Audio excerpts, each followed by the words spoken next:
The Lakers offseason has been interesting so far. They signed LeBron, Rajon Rondo, added Lance Stevenson, and JaVale McGee. Chris Mannix of Yahoo Sports says he is not a fan of the moves. He said this yesterday on the Dan Patrick Show, so let's listen.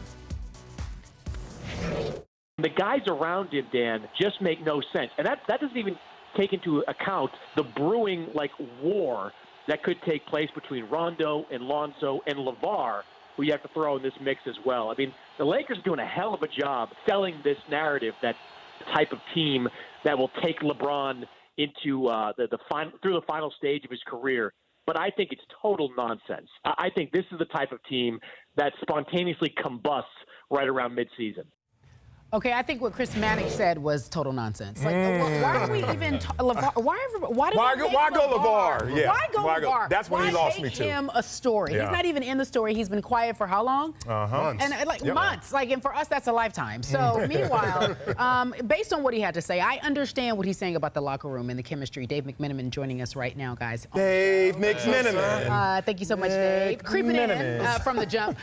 Talk to us about his take that this team could spontaneously combust. And I'm not even thinking about LeVar, but your take on that. I mean, I see why he says it. I don't think it's so misinformed or outlandish to say it. But there is so much motivation for LeBron to make this thing work. And he's had influence on all the people they're bringing in. So Lance Stevenson is here because of LeBron.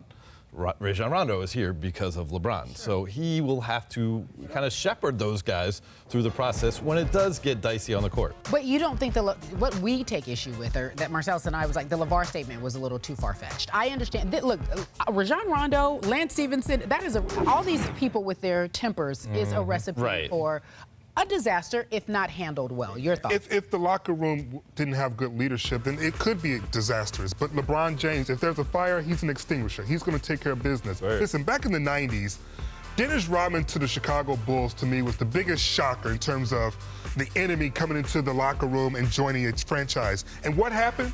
They won three straight championships with Dennis Rodman, with Michael Jordan and Scottie Pippen in the history they've had. I would have thought at this point, this sort of nonsense in terms of, these guys can't get along, I would have thought it would have been squashed just from that. Or LeBron James and Draymond Green getting their haircut together in the barbershop, sitting there chilling after they've been fighting in the finals. Right. Yeah. Chris Mannix needs to take a little stroll to the deep end of the pool, because I think if you look at this beyond the surface, take a deeper dive, this is a great moves by the Lakers.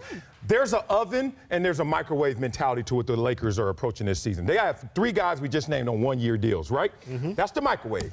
And they're there to groom the ones in the oven, which is Kuzma, which is Ingram, which is Lonzo Ball. And the thing about Lonzo Ball, everyone noticed last year was twofold. One, not aggressive enough. Have you ever said that about Rajon Rondo? Never. Not aggressive enough. So that dog that's in Lonzo, and every single player has a dog, different type, he's going to bring that dog out of him, along with Ingram as well. But 2, you look at the fact that now you have these guys going out there, Lance Stevenson, all these defensive-minded playmakers. Houston 2.0, which was up 3-2 on Golden State before injury. They zigged when everyone else was zagging. You can't outscore Golden State. You can out-defend them. You make a great point. And what did the Cavs need last year? What did they lack so poorly? That was defense. And LeBron was so upset about that. So you're right about them being the reason why he helped bring this group together. And also, one more thing on LeVar, and not that we should get. Here you go. The reason he had a voice last year is because it was the Lakers platform, but not the Lakers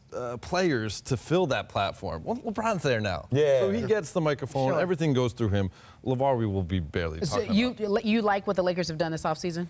They got LeBron James. That's all that matters. That's amazing. Yes, of course. Yeah,